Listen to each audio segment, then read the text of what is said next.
안녕하세요. 아침 출근길마다 북적이는 지하철을 타고 회사를 향해 가며 매일매일이 새로운 도전과 작은 성취로 가득 차 있는 요즘입니다. 사람들은 저를 보고 열정이 넘친다고들 하는데 사실 지금의 저는 어릴 적부터 쌓아온 작은 관심사와 선택들이 쌓여 만들어진 결과라고 생각해요. 여러분도 혹시 작은 선택으로 시작한 무언가가 인생의 방향을 크게 바꿔놓았던 경험이 있으신가요? 사람들은 누구나 선택을 하고 그 결과를 책임지며 살아가죠. 저는 인생을 살면서 매 순간 그걸 뼈저리게 느꼈던 것 같아요. 그렇다면 제가 어떻게 이 과정을 거쳐서 지금의 삶을 살게 되었는지 들려드릴게요. 혹시 여러분의 삶에도 작은 계기가 큰 변화를 만들어낸 적이 있다면 그 이야기도 나눠주셨으면 좋겠어요. 저는 지금은 30대 후반으로 열정을 갖고 직장 생활 중이지만 솔직히 중학생 때는 공부 같은 건 제 관심사가 아니었어요. 시험 기간이 언제인지도 잘 모르고 사는 아이였죠. 제 관심은 오로지 화장품을 향해 있었거든요. 외모에 관심이 많아지면서 어떻게 꾸며야 좀 예뻐 보일지 궁금했어요. 학교가 끝나자마자 화장품 가게로 달려가서 이것저것 테스트해보곤 했습니다. 친구들은 숙제하고 학원 다니느라 바쁜데 저는 거울 앞에서 색조 제품 발라보며 어떤 게 저에게 가장 잘 어울릴지 고민했어요. 지금 생각해보면 그때 화장품 가게에서 일하고 있던 아르바이트생 언니는 그냥 물건을 팔기 위해 이빨린 소리를 한 걸 텐데 손님에게 딱이라는 말을 들으면 구름 위로 올라가는 것 같더라고요. 그 작은 공간에서만큼은 세상 모든 걸 다 가진 기분이 들었던 거죠. 부모님도 저에게 강압적으로 대하시는 분들이 아니었기 때문에 가능했던 건데요. 그런 분들이 하루는 저에게 진지하게 말을 꺼내시니까 저도 집중해서 귀를 기울일 수밖에 없었습니다. 엄마랑 아빠는 할 수 있는 데까지 너를 지원해주고 싶지만 세상 일이라는 게 모든 마음 같을 수는 없어.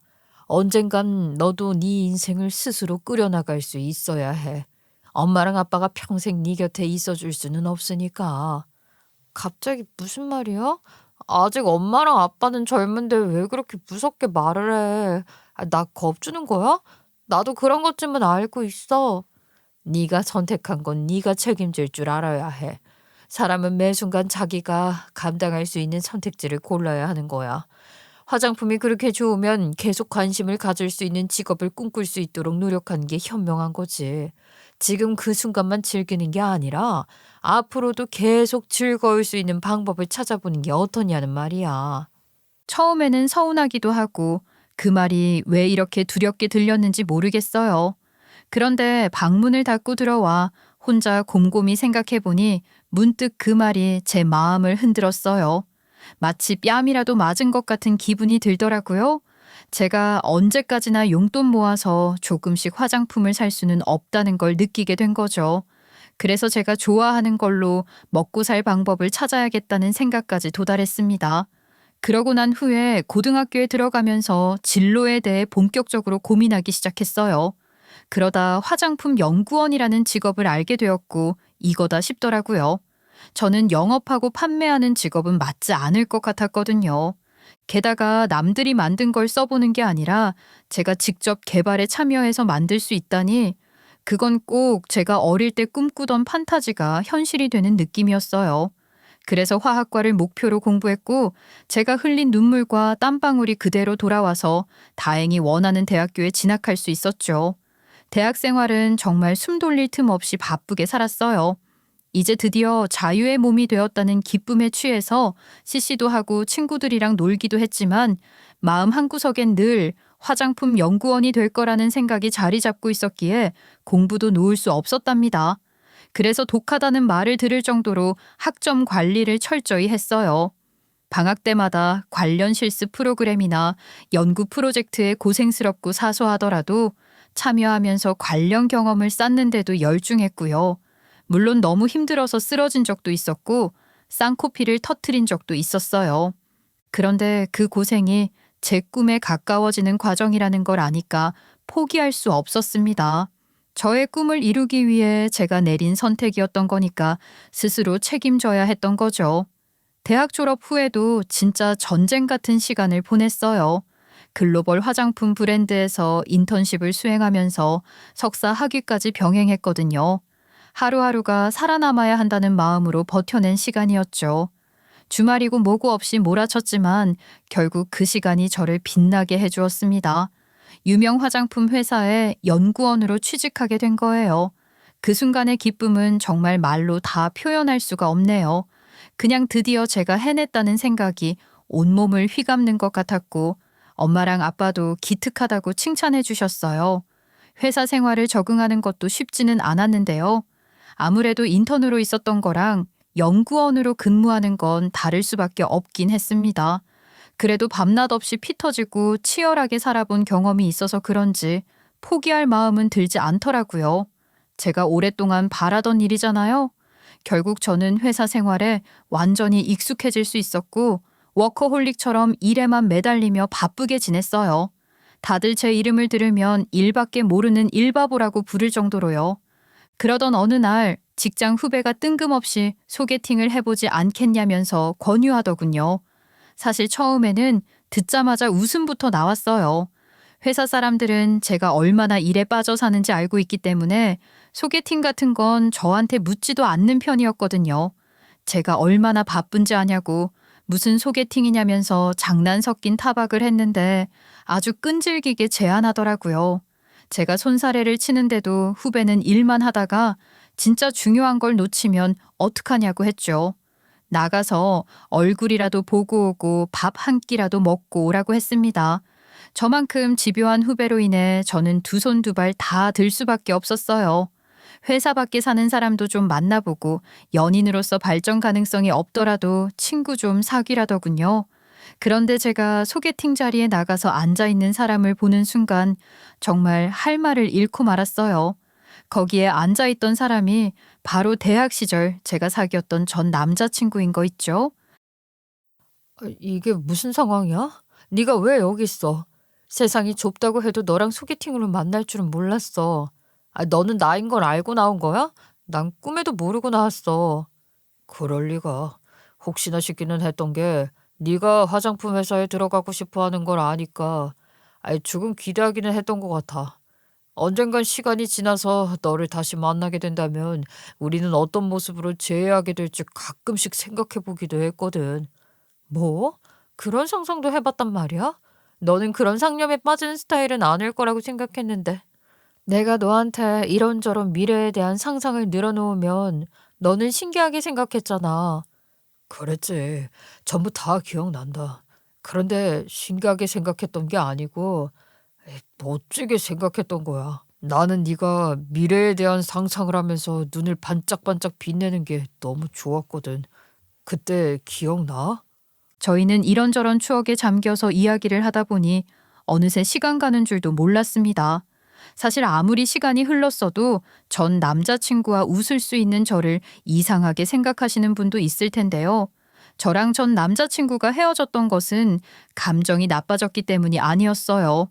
대학 졸업을 앞두고 각자의 미래를 위해 집중해야 할 시기가 왔었거든요. 서로의 꿈을 위해서는 떨어져 있어야 한다는 걸 알았기에 저희는 그렇게 응원해주는 마음으로 헤어졌던 거예요. 덕분에 갑작스럽게 다시 만났어도 어색함이나 미련 같은 건 하나도 없었고 오히려 오랜만에 만난 친구처럼 편안한 느낌이었어요. 예전에 함께했던 익숙한 공기 같은 게 자연스럽게 되살아나는 기분이 들었죠. 전 남자친구는 제가 화장품 연구원이 되기 위해 얼마나 애썼는지 바로 옆에서 지켜본 산증인이기 때문에 진심으로 축하해 주었습니다. 전 남자친구는 중소기업에서 근무 중이라고 하더라고요. 비록 자기는 꿈을 이루지 못하고 현실적인 벽에 가로막혀 포기해야 했지만 저는 결국 이루어냈다는 것을 진심으로 대단하다고 치켜 세워줬어요. 저는 솔직히 민망하기도 했는데 전 남자친구는 질투나 시기는 없고 오히려 진지하게 자기의 삶을 바라보고 있는 것 같았어요. 확실히 나이를 먹어서 그런지 그 사이에 훨씬 성숙해진 모습이더라고요. 그렇게 저는 전 남자친구와 몇 번 다시 만나서 밥을 먹다가 다시 교제하기로 했습니다. 저희는 서로의 성격과 장단점을 이미 너무나 잘 알고 있었기에 처음부터 누군가를 탐색해야 하는 부담감이 없었거든요. 저에게 조건이나 배경 같은 건 중요하지 않았어요. 오히려 남자친구의 진심과 됨됨이를 흔치 않다고 생각했거든요. 저희는 예전에 이미 연애했던 사이임에도 매일 설렘 가득한 마음으로 만났어요. 때로는 하루 종일 회사 일에 치여 지칠 때도 있었지만 그럴 때마다 남자친구와의 짧은 대화 한마디가 제게 큰 위로가 되어주더라고요. 마음이 하루하루 더 커져가는 걸 느끼면서 조금씩 더 진지하게 서로를 향해 다가가고 있었답니다. 그렇게 교제한 지 1년쯤 되었을 무렵 남자친구가 뭔가 달라지기 시작한 게 느껴졌어요. 처음에는 단순히 피곤해서 그런가 보다 싶었고 회사 일이 워낙 바쁘니 그럴 수 있겠다고 생각했죠. 그런데 주말에 데이트를 해도 무기력한 모습만 보이고 예전처럼 밝고 생기 있던 모습은 점점 찾아볼 수가 없더라고요. 거의 얼굴이 회색빛이었고 근심과 걱정으로 가득해 보였거든요. 저는 더 이상 참을 수 없어서 먼저 물어봤어요. 요즘 왜 이렇게 힘들어 보여? 회사에서 무슨 일 있어? 아니면 뭐 나한테 무슨 말이라도 하고 싶은데 못 꺼내고 있는 거야? 나랑 헤어지고 싶어서 그래? 계속 기다려주고 있었는데 도저히 모른 척하기 어렵네. 솔직하게 말해줘. 난 받아들일 준비가 되어 있으니까. 헤어지기는 무슨. 요즘 마음이 복잡한데 그나마 너를 만나서 힘내고 있는 거야. 나 절대로 헤어질 생각 없어. 그냥 일이 요즘 너무 힘들어서 그래. 업무 강도는 강한데 이게 과연 나한테 도움이 되는 게 맞는지 의문스럽고 미래가 불안해. 이걸 과연 내가 계속하는 게 현명한 선택인지 모르겠어. 네가 고민하는 이유가 있겠지. 이렇게 힘겨워하는 모습은 처음이라 나도 계속 신경 쓰였어. 그래도 나는 항상 응원할 테니까 너무 두려워하지 말고 마음 가는 대로 결정해봐. 그러면 요즘 이직을 준비하느라 뭐 바쁜 거야? 아니, 이직을 준비할 틈도 없어. 그래서 더 몸도 마음도 소모적인 것 같아. 그래도 자기가 이렇게 내 고민을 진심으로 헤아려 주니까 힘이 난다. 고마워. 대학 시절부터 강하고 다정하던 남자친구가 이렇게까지 야위어 보이니 안쓰럽더라고요. 하지만 제가 대신 결정을 내려줄 수 있는 부분은 아니라서 저도 어떻게 해야 할지 막막했습니다. 그런데 얼마 안 가서 다시 데이트하던 날 남자친구는 진지하고 굳건한 얼굴로 나왔어요. 그리고 한참을 고민하듯 입술을 깨물다가 조심스럽게 이야기를 꺼냈죠. 안정적인 직업이라도 가져야겠다면서 공무원 시험을 준비하겠다고 하더군요. 솔직히 예상하지 못한 방향이기는 해서 조금 놀랐어요. 우리 나이가 30대 후반이었으니 적다면 적고 많다면 많은데 지금에 와서 다시 공부를 시작하고 아래에서부터 차근차근 올라간다는 건 결코 쉽지 않잖아요.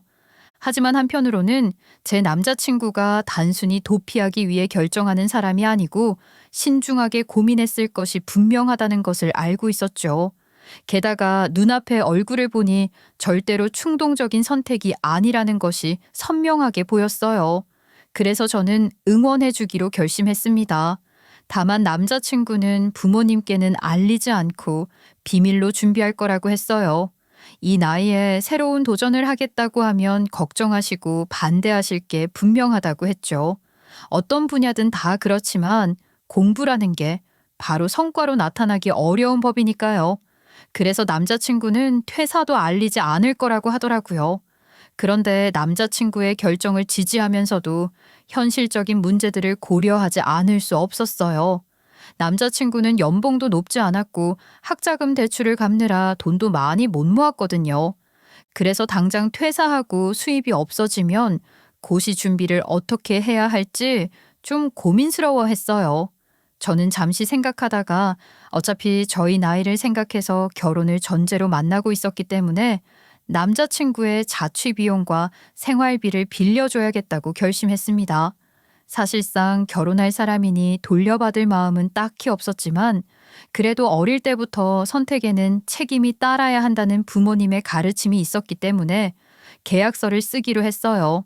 남자친구가 계약서를 쓰고 빌려준다는 말을 원만하게 잘 받아들여 줄지 조금 망설였는데 오히려 흔쾌히 당연한 거라고 긍정적으로 대답하더라고요. 솔직히 나만을 위해 내린 결정이라 네가 헤어지자고 해도 나는 할 말이 없을 텐데 오히려 적극적으로 응원해줘서 고마워. 부모님께도 차마 말씀드리지 못한 상황인데. 사랑하는 사람이 정말로 힘들어서 내린 결정인데 내가 옆에서 도와주지 않으면 되겠어? 나 그 정도 의리는 있다고. 다시 공부하기로 하면 고생이 많을 텐데 힘내. 나도 널 생각하면서 열심히 일할 테니까. 고마워. 너 아니었으면 아직 어떤 결단도 내리지 못했을지도 몰라. 도전은커녕 그냥 골골거리면서 회사에서 썩어가고 있었을 테니까. 돈까지 빌려줬으니까 내가 더 책임감을 갖고 공부할게. 저에게 고맙다면서 환하게 웃는 남자친구를 보니 제 마음도 조금 놓였어요. 저는 남자친구에 대한 믿음도 있었고 힘들어하는 사람을 매정하게 버리고 떠날 수 있는 성정은 아니었던 것 같아요. 저는 적극적으로 응원군이 되어주기로 마음먹었고 주말마다 간단한 도시락을 싸서 건네줬습니다. 그리고 남자친구가 필요로 하는 물품을 미리 들어뒀다가 그 다음 주말에 사서 갖다 주었어요. 사람이 언제 끝날지 알 수 없는 공부를 계속하다 보면 심신이 피폐해질 수 있다고 생각해서 작은 선물을 주면서 격려해주기도 했죠. 남자친구는 그런 제 진심을 충분히 느끼고 있었는지 늘 고맙다는 말을 빠뜨리지 않았고 더 열심히 하겠다며 의지를 다지곤 했어요. 결과가 어떻든 반드시 보답은 저에게 하겠다면서 약속해 주기도 했고요. 남자친구는 저를 마치 은인처럼 여기고 있던 거예요. 그러던 중 예상치 못한 사건이 터지고 말았어요. 남자친구의 부모님이 남자친구가 고시 준비하느라 직장은 이미 그만두고 노량진에 가 있다는 것을 알게 된 겁니다. 원래는 직장 근처에 자취하는 친구와 같이 살겠다고 거짓말하면서 본가에서 독립한 척 했거든요. 그런데 남자친구의 친구가 그걸 깜빡 잊고 노량진에서 고생이 많겠다며 말실수를 해버린 거죠. 이렇게 허망하게 들통이 나버릴 줄은 몰랐어요. 남자친구 어머니는 이 사실을 알고 노발대발해서 노량진으로 찾아오셨습니다. 그런데 그날이 마침 제가 남자친구를 보러 자취방에 와 있던 날이었어요. 남자친구의 어머니는 문을 거세게 두드리더군요. 문을 열어드리자마자 보인 남자친구의 어머니 얼굴에는 걱정과 분노가 가득했고 목소리는 격앙되어 있었죠. 지금에 와서 직장을 대뜸 관둬버리고 공부하는 게 말이 되냐면서 난리가 났어요. 남자친구는 당황한 기색이 역력했지만 최대한 침착하게 대답하려고 애썼죠. 안정적인 미래를 위해 꼭 필요한 선택이었다고요. 하지만 남자친구 어머니는 쉽게 설득되지 않으셨어요. 왜 무모한 짓을 부모와 상의도 하지 않고 혼자 결정했냐면서 직업도 없어가지고 장가는 어떻게 가겠냐면서 노총각 확정이라고 고함을 치셨습니다. 그런데 안 그래도 남자친구는 공부하느라 바쁜데 상황까지 점점 험악해지는 걸 보니 저는 가만히 있을 수가 없더라고요. 그래서 용기를 내서 나서기로 했어요. 어머니, 걱정되시는 마음 정말 잘 이해해요.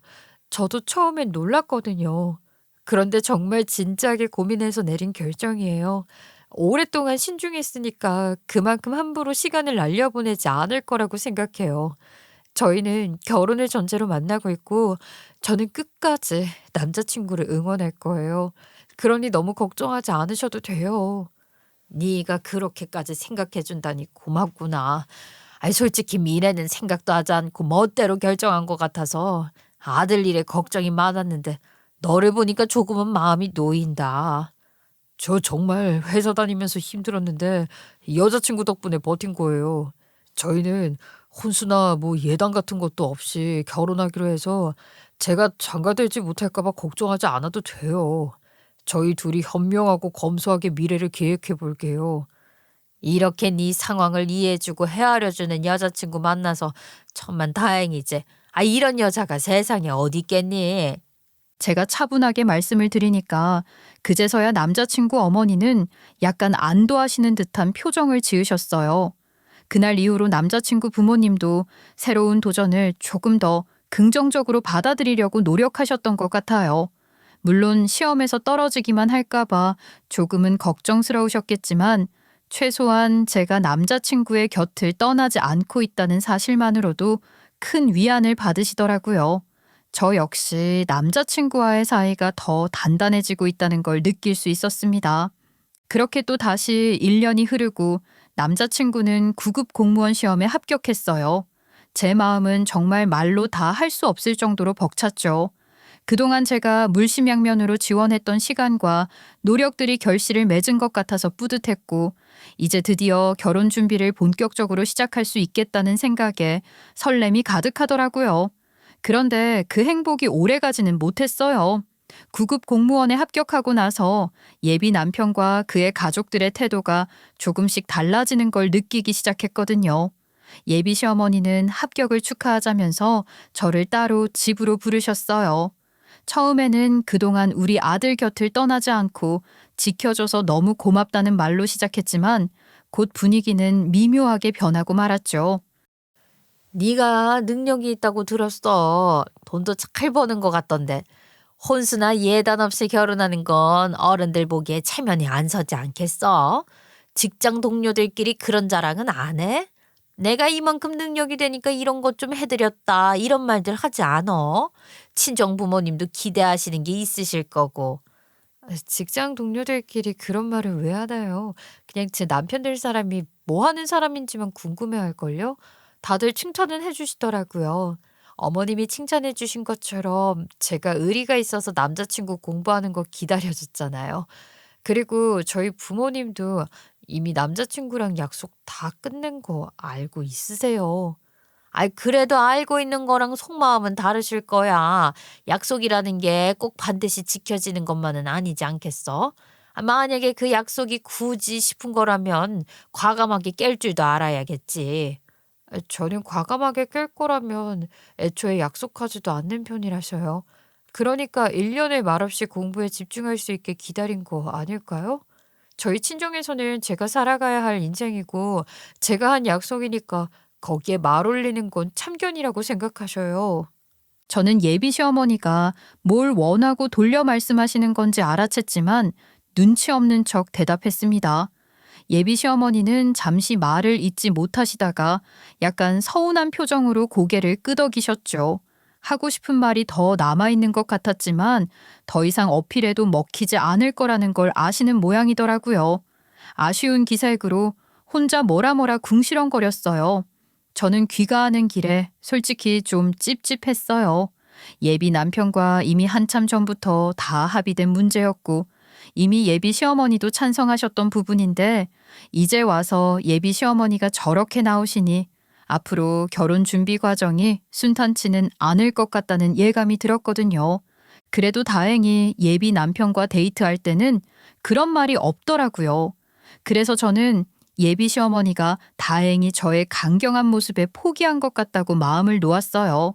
그렇게 결혼 이야기가 오고 가던 중에 저는 회사에서 승진 과정에서 문제가 생겨 결국 다니던 직장을 그만두게 되었어요.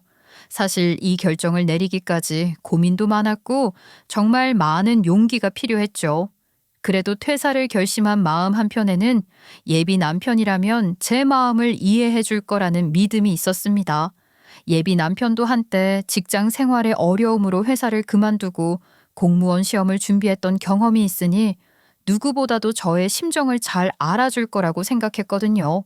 그래서 예비 남편에게 퇴사 소식을 전하는 것도 너무 망설이기보다는 좀 시원섭섭하게 알렸던 것 같아요. 나도 솔직히 그렇게 노력해서 들어갔던 첫 직장이니까 더 버텨보고 싶었어. 그런데 회사 내에서 내 노력을 제대로 알아주지 않은 것 같아서 너무 속상하더라고. 그렇게 고생하고 일하면서도 인정받지 못하는 기분, 너라면 잘 알잖아. 그런가? 나랑 비교할 정도는 아닌 것 같은데. 나는 연봉도 적으니까 일하는 보람이 없었지만, 너는 승진만 누락됐을 뿐이잖아. 너무 쉽게 포기한 거 아니야? 요즘 같은 시대에 돈 잘 주는 직장을 나오는 건 좀 경솔했던 것 같은데? 뭐라고? 나는 네가 직장 관두고 맨 땅에 헤딩하겠다고 했을 때도 이해해줬는데 이 반응이 맞아? 너도 똑같은 이유로 직장을 관둔 거잖아. 나도 연봉만 높았을 뿐이지 회사에서 노력을 인정받지 못하니까 관둔 거야. 근데 왜 나한테는 그렇게 함부로 말해? 남자친구는 저를 질책하는 듯 하다가 제가 바로 반박하니까 잠시 머뭇거리더니 대답 대신 어색한 표정을 지으며 말을 피하더라고요. 그리고 그날 이후로 태도가 눈에 띄게 달라졌습니다. 결혼 준비를 하면서도 자기는 바쁘니까 저보고 알아서 결정하라는 식으로 모든 일을 전부 떠넘기는 거예요. 저는 직장을 그만두었고 본인은 이제 막 들어가서 적응해야 하니 바쁘다는 시기였죠.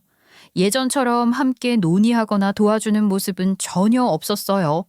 같이 가정을 꾸리기 위해 결혼하는 건데 벌써부터 제가 모든 걸 떠맡아야 한다는 생각을 지울 수 없었고 솔직히 너무 서운하고 답답했습니다.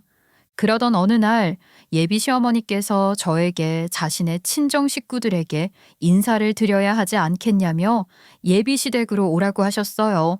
어른들께 인사를 드리는 거니까 조금은 긴장되었지만 예비 시댁과 교류한 지 꽤 시간이 흘렀기 때문에 너무 떨지 말자고 스스로 마음 다부지게 먹고 갔죠.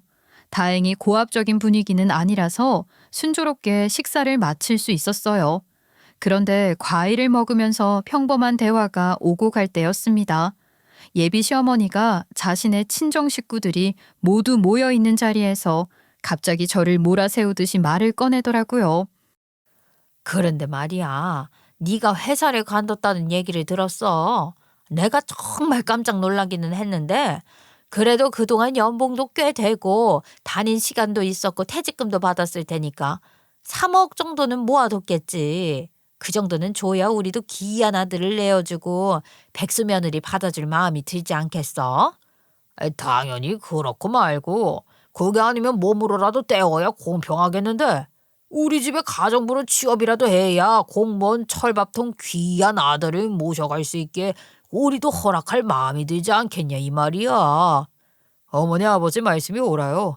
자존심이 있으면 취직할 생각은 없을 테니까 뭐라도 해야 하지 않겠어요?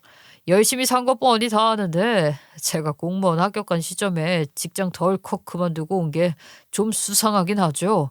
지가 떳떳하다면 취직하려는 의도가 아닌 걸 증명하는 게 맞다고요.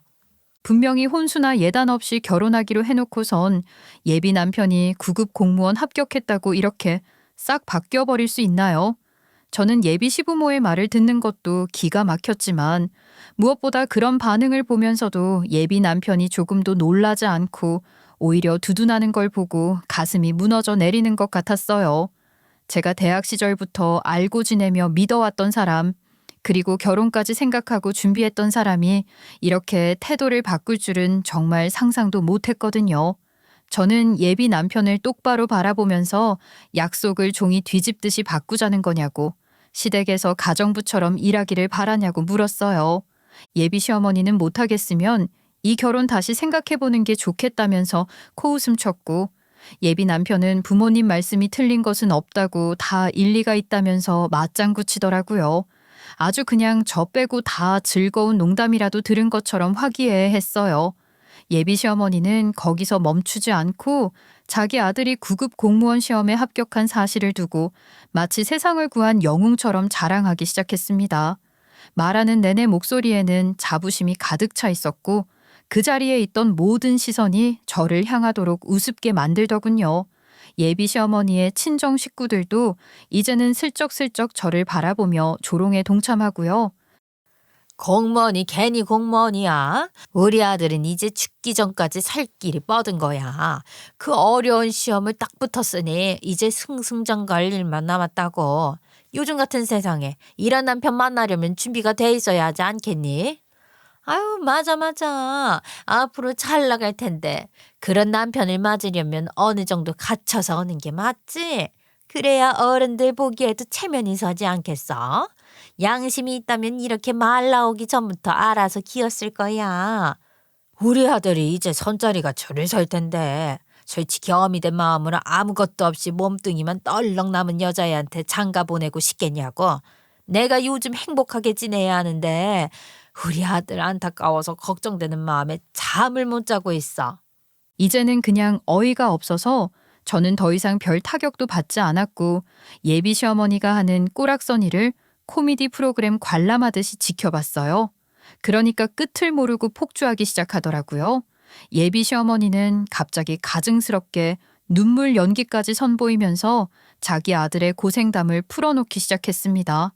얼마나 고생했는지 모른다면서 야간 독서실 아르바이트에 택배 상하차까지 해가면서 공부했는데 머리가 좋아서 합격할 수 있었던 거라고 글썽거렸어요.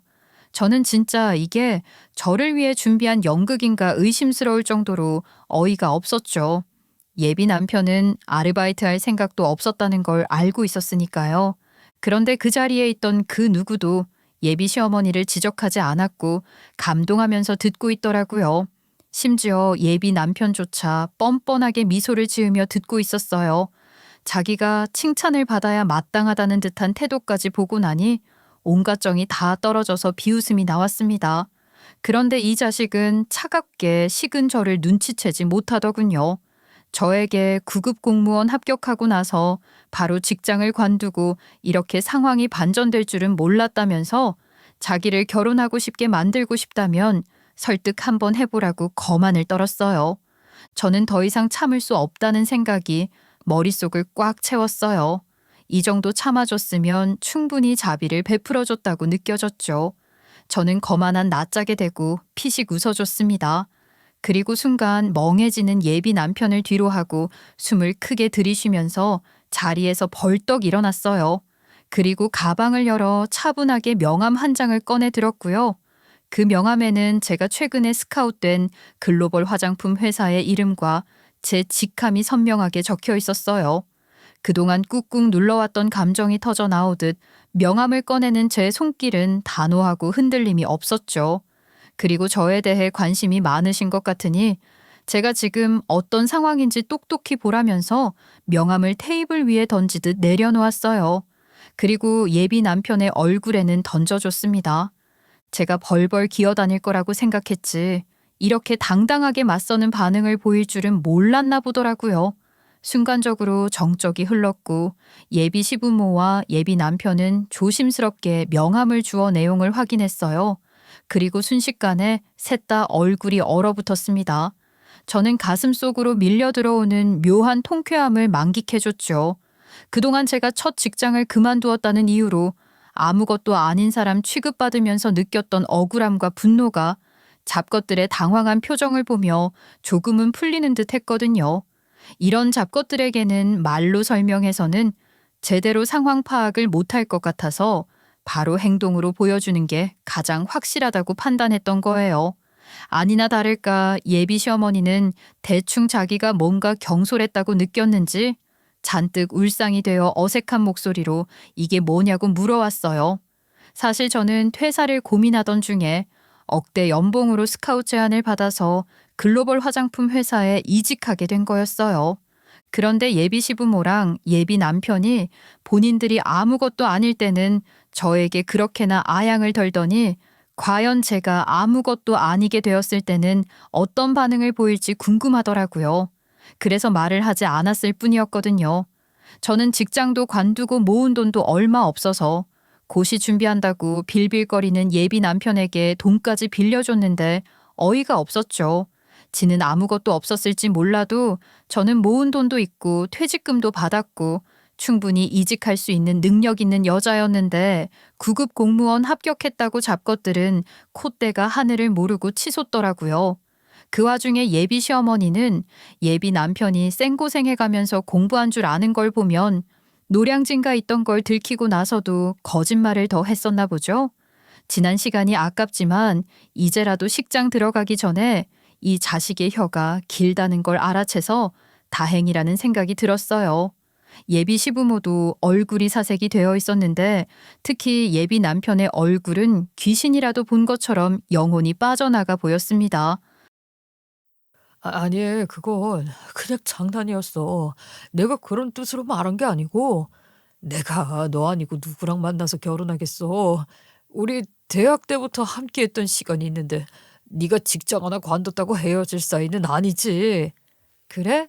너희 부모님은 이미 나랑 갈라선 걸로 생각하신 것 같던데. 나한테 싸지른 막말이 장난이 아니라서 내가 너 원수라도 되는 줄 알았잖아. 나를 가정부 삼으려고 하시는데 너는 말리지도 않고 동의를 했잖아. 아니, 내가 차마 우리 부모님이라서 단호하게 손에 못 구었어. 그래, 이건 내 실수인데 내가 너랑 결혼하고 남은 평생을 발닦개처럼 살면서 오늘 일을 갚을게. 그러니까 용서해 주라. 네가 원하면 우리 부모님이랑 결혼하고 나서 영 끊고 살아도 괜찮아. 명절 때도 나 혼자 다닐 테니까 우리 헤어지지 말자. 어?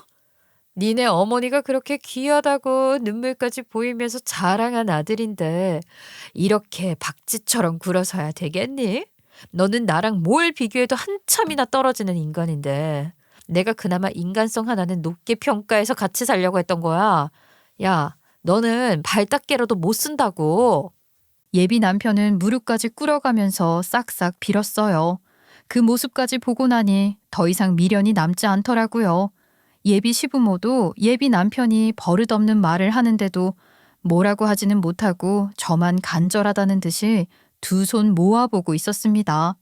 제가 지들을 살려주겠다고 말하길 기다리기라도 하는 것 같더군요. 하지만 거기서 제가 마음을 바꿀 이유는 없었고 멈출 이유도 없었죠. 저는 휴대폰을 꺼내서 예비 남편이 시험 공부를 준비하던 당시에 저에게 돈을 빌려가며 작성했던 계약서를 사진으로 찍어둔 걸 꺼내 보여줬어요.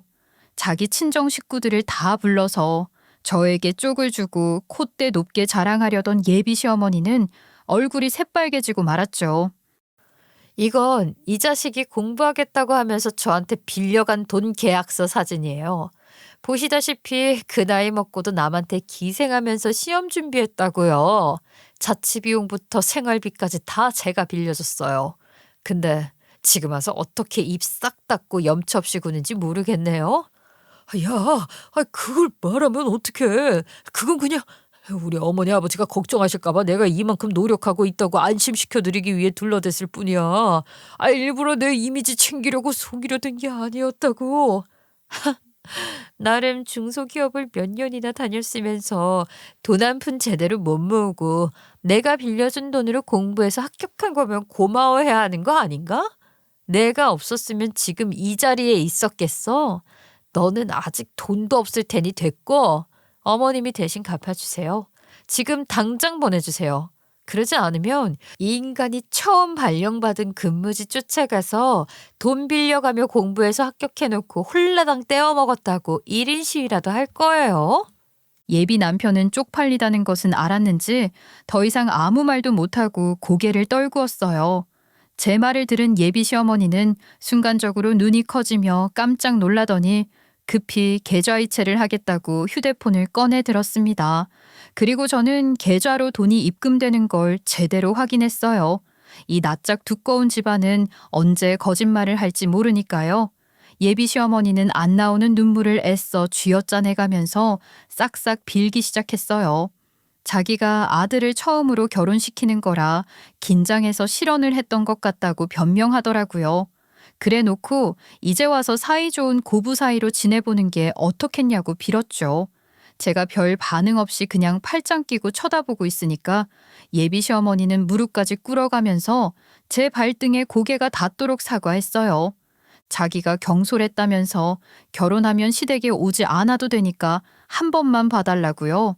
저는 월급 200 받는 구급 공무원이랑 결혼 안 한다고 제가 미쳤냐고 인성까지 팔아먹어서 볼 것도 없는데 저처럼 능력 있는 여자가 왜 구덩이를 파들어 가겠냐고 일갈해줬습니다.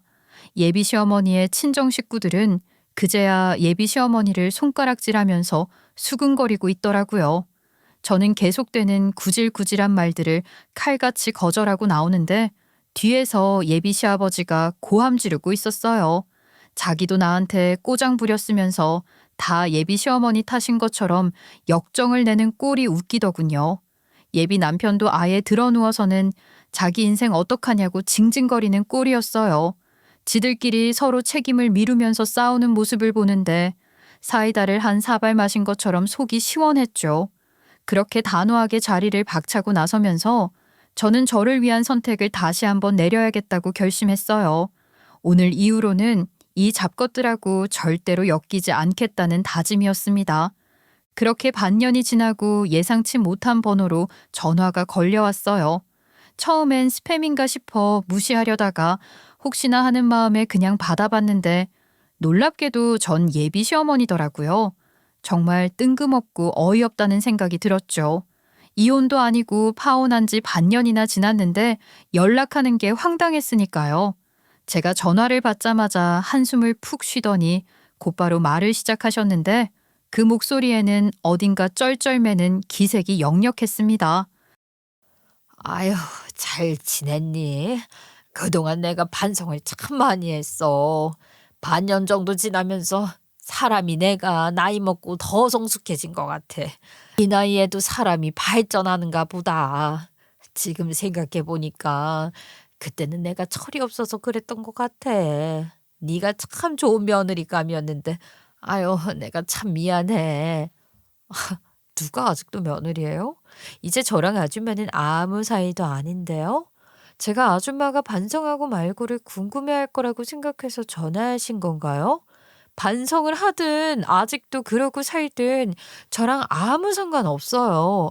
평생 그러고 사셔도 되니까 알려주지 마세요. 어머나, 왜 그렇게 말을 서운하게 하니? 예, 너 원래 그런 애 아니었고 사근사근했는데. 내가 잘못을 하긴 했나 보다. 나도 우리 예쁜 며느리님이 화 풀릴 때까지 기다리고 싶은데, 아이, 너희의 시간은 아깝잖니? 그래서 다시 만나라고 연락한 거야. 무슨 소리세요? 그 인간한테 신부감들이 줄을 섰을 텐데 왜 저랑 만나려고 하시는 거예요? 그 중에서 고르지 않고 왜 저를 찾으시는지 모르겠네요. 왜요? 이제 현실 파악이 좀 되시나요? 아이고, 그래.